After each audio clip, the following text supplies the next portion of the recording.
नमस्कार दोस्तों, डॉक्टर अंकित पारदा। और आज हम बात करते हैं साइटिका के बारे में। आपने सुना होगा दोस्तों कि किसी पेशेंट को ऐसा होता है कि लेफ्ट साइड लेग में रेगुलर पेन रहता है, बर्निंग पेन रहता है और नमनेस जैसे सेंसेशन रहता है। उसकी वजह से क्या है कि कमर दर्द तो पेशेंट को होती है, उसके साथ में धीरे-धीरे पेन बटोक एरिया में जो जांघ का एरिया रहता है वहाँ पे से धीरे-धीरे नीचे की साइड में घुटने से नीचे धीरे-धीरे नसों में दर्द जाने लग जाता है और पेन की सेवेरिटी इतनी ज़्यादा होती है कि पेशेंट को चैन नहीं पड़ता है। उठने और बैठने में ज़्यादा प्रॉब्लम होती है पेशेंट को और पेशेंट को चलने में भी ज़्यादा दिक्कत होती है। तो आइए साइटिका के बारे में आज बात करते हैं कि कैसे साइटिका होती है, क्या इसका कारण होता है और क्या-क्या इसमें ट्रीटमेंट दिया जाता है और इसका प्रिवेंशन कैसे किया जाता है, इस सब के बारे में जानकारी लेते हैं। साइटिका की बात करें तो एक कष्टदायी पेन होता है, मतलब सीवियर पेन होता है। तो इसमें होता है कि कमर के नीचे हिस्से में पेन होता है। कमर सबसे पहले पेन होता है कमर के अंदर, उसके बाद में लेफ्ट साइड या राइट साइड दोनों पैरों में हो सकती है प्रॉब्लम। तो उसमें ऐसा होता है कि तेज चुभने वाला लायक दर्द होता है और दर्द के साथ में जलन का अनुभव भी होता है और दर्द दर्द रेडिएटिंग पेन रहता है, जिसकी वजह से ऐसा होता है कि दर्द धीरे धीरे बढ़ता है, कम होता है। शूटिंग पेन होता है, अगर अगर पेशेंट बैठा है और अचानक उठ के कहीं चलने लगता है तो शूटिंग पेन होता है। अचानक दर्द होता है, दर्द की वजह से क्या है कि पेशेंट को काफ़ी तकलीफ होती है। तो इसको साइटिक नर्व पेन बोलते हैं। जो साइटिक नर्व रहती है हमारे कमर से लगाकर लेफ्ट साइड के पैर नीचे तक जाती हैं। तो उसमें क्या है कि वो किसी कारणवश क्या है कि नस दब जाती हैं।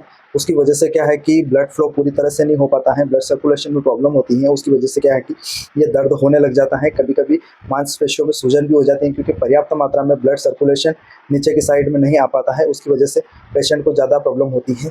तो साइटिक नर्व इसमें ऐसा कंडीशन बनती है कि जो ये नर्व रहती है, ये सबसे बड़ी तंत्रिका नर्व रहती है। इसको नर्व बोला जाता है, जो रीढ़ की हड्डी से लेके पैर के निचले तलवे तक फैली हुई रहती है, जो ब्लड का संचार करती है। जब इस नस पे दबाव पड़ता है और सूजन होती है या फिर इस नस में कहीं न कहीं ब्लड फ्लो में कमी होती है, उसकी वजह से होता ये दर्द का अनुभव होता है। तो इस दर्द को साइटिका का दर्द कहा जाता है। ये देखा गया है, दर्द हर 10 जनों में से 7 जने इस प्रॉब्लम से परेशान रहते हैं। उनकी दिनचर्या भी खराब हो जाती है क्योंकि दर्द इतना ज़्यादा रहता है कि पेशेंट चलने-फिरने, सोने में भी उसको प्रॉब्लम होती है।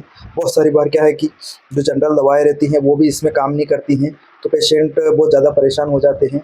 तो उसमें क्या है कि समय के साथ ये पेन बढ़ता रहता है और ज़्यादा परेशानी हो सकती है। जैसे हाथ-पैरों में सूनपन आना, ठीक है? उसके बाद में कमर में दर्द बना रहना, एक पैर बिल्कुल सून हो जाना, जलन का अनुभव होना, ये सारी समस्या इसमें बन सकती है। तो इसमें क्या-क्या कारण होते हैं जिसकी वजह से ये पेन होता है, उसके बारे में बात करते हैं। सबसे पहला कारण इसमें रहता है हर्निएट डिस्क, मतलब जो रीढ़ की हड्डी रहती है उस वो डिस्क बाहर आ जाती है। उसकी वजह से क्या है कि नर्व दबने लग जाती हैं, तो रीढ़ की हड्डी की वजह से भी ये परेशानी होती है। हर्निएट डिस्क जो कंप्रेस हो जाती है, कंप्रेशन पेन भी बोलते हैं इसको, डिस्क खिसक जाती है, उसकी वजह से नर्व प्रेस हो जाती है, तो वो भी रेगुलर पेन करती है। और सेकंड रीज़न बात करें इसमें तो बोन स्पर, ये बहुत कम कंडीशन रहती है। मैक्सिमम कंडीशन में डिस्क हर्निएटेड की वजह से ज़्यादा प्रॉब्लम होती है। बोन स्पर में बहुत कम मात्रा में पेशेंट को देखा गया है।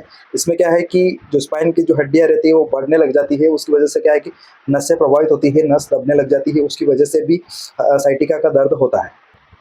थर्ड रीज़न देखा जाए तो स्पाइनल स्टेनोसिस की वजह से भी प्रॉब्लम होती है। क्या है कि बहुत सारी बार रीढ़ की हड्डी सही तरीके से बैठने में नहीं आ पाता है। जो लाइफ़स्टाइल रहती है उसमें कहीं न कहीं 19-20 होता है, उसकी वजह से भी प्रॉब्लम होती है।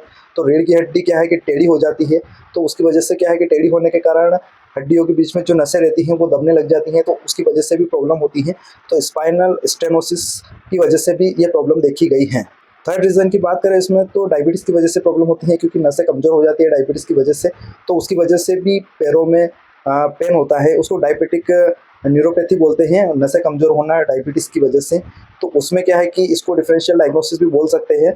तो वो कंडीशन भी बनती है, उसमें घुटने के नीचे-नीचे जो नसें रहती है वो काफ़ी ज़्यादा दर्द करती हैं, तो पेशेंट इसको साइटिका समझ लेता है। बाकी साइटिका में ये कंडीशन नहीं बनती है। ये अगर हाई लेवल की सीवियर डायबिटीज़ है किसी पेशेंट को 600 से अबव अगर शुगर लेवल आ रहा है रेगुलर वे में, तो उसकी वजह से ये प्रॉब्लम बनती है, नसें कमज़ोर हो जाती हैं, तो पेशेंट को ये प्रॉब्लम देखने को मिलती है।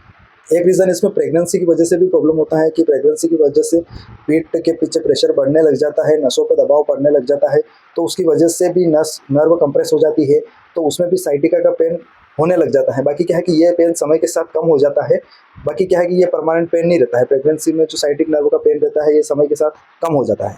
सिक्स रीज़न की बात करें इसमें तो ये रीज़न है कि जैसे आपका बैठना उठना कैसा है, खड़ा होना कैसा है, तो उसकी वजह से भी प्रॉब्लम होती है। बहुत सारी बार क्या है कि अप्रोक्सीमेट जैसे 50 से अब अगर वेट अपन उठा लेते हैं और वेट उठाने के बाद बॉडी तैयार नहीं रहती है और वेट उठा लेते हैं, तो अचानक अगर वेट उठा लेते हैं तो उसकी वजह से जो नसें रहती हैं, जो हड्डियाँ रहती हैं स्पाइनल कॉर्ड की, वो कंप्रेस हो जाती है, डिस्क बल्ज हो जाती है, उसकी वजह से भी प्रॉब्लम होती है। बहुत सारी बार में गलत मुद्रा में बैठना, स्पाइनल कॉर्ड का सीधा नहीं होना, कहीं एक जगह टेढ़े होकर बैठना, खड़े होने में एक जैसे नहीं खड़े होना, एक पैर पे प्रेशर लगा खड़े होना, तो ये आते भी रीढ़ की हड्डी में तनाव पैदा करती है। उसकी वजह से साइटिका होने के चांसेस इसमें भी बढ़ जाते हैं।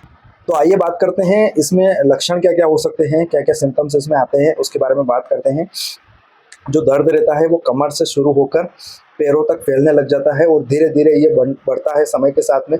उसके बाद में दर्द के साथ में जलन का महसूस होना, शूटिंग पेन होना, अचानक दर्द होना, ये कंडीशन बढ़ने लग जाती है। सेकंड रीज़न देखा जाए इसमें, तो एक पैर में ज़्यादा दर्द रहता है, कमजोरी रहती है, उसकी वजह से क्या है कि पैरों में सुनपन होना लग जाता है, उसकी वजह से चलने फिरने में दिक्कत होती है, बैठने में दिक्कत होती है, उठने में दिक्कत होती है। तो ये साइटिक पेन के संकेत दिखाई देते हैं इसमें। तो इसमें क्या है कि अपने को कमजोरी लगती है, शूटिंग पेन लगता है, कभी कभी बर्निंग सेंसेशन लगता है, सूनपन लगता है, तो वो भी रीज़न हो सकता है। थर्ड रीज़न की बात करें इसमें, तो झंझनाहट जैसा होता है, सूनपन होता है, जलन जैसा एहसास होना है एक पैर में, तो उसकी वजह से भी, ये नर्व की वजह से ही प्रॉब्लम होती है, वो भी साइटिक पेन ही होता है। इसमें क्या है कि चलते हैं तो पेन होता है, बैठते हैं तो पेन होता है, उठते हैं तो पेन होता है, और बहुत सारी बार कंडीशन में अगर सीवियर डिस्क बल्ज रहती है तो उसमें सोते टाइम भी दर्द होता है।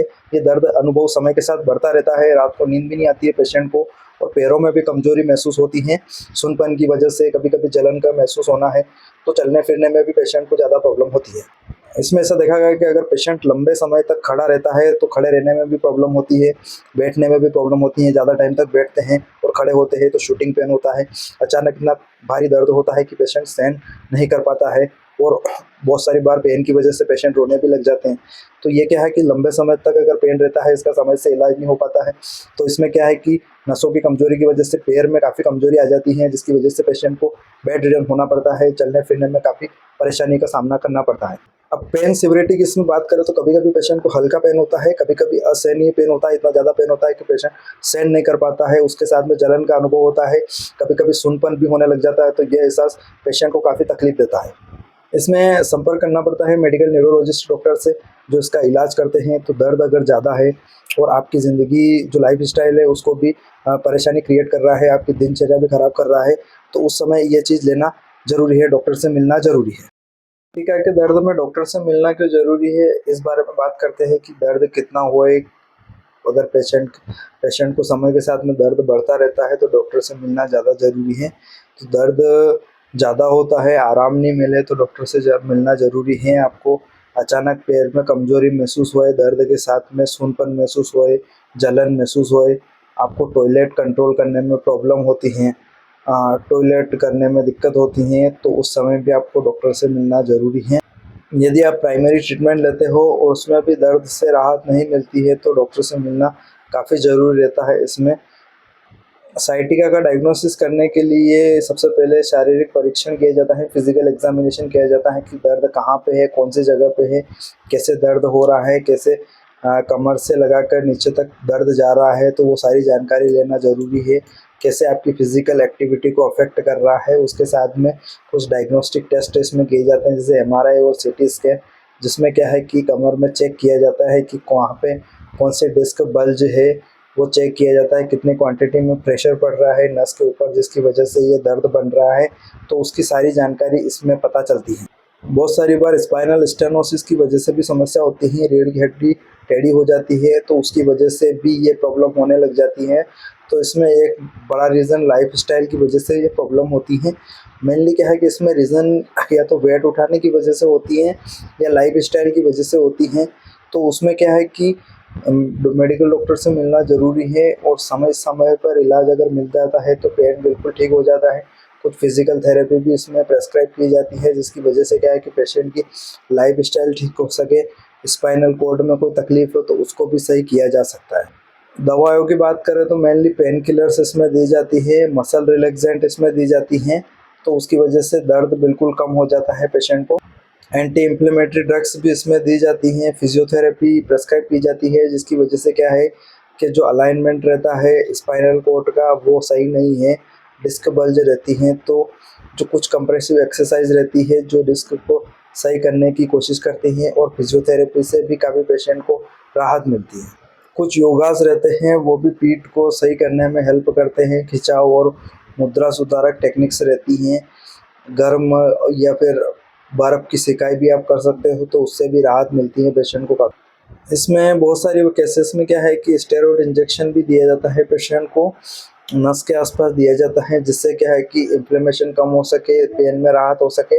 बाकी क्या है कि इसको डॉक्टर की देखरेख में दिया जाना चाहिए, क्योंकि स्टेरॉइड की वजह से हड्डियाँ भी गलने लग जाती हैं, उसमें भी परेशानी होती है। तो ये डिसीजन आपको सोच समझ के लेना ज़रूरी है। Thank you.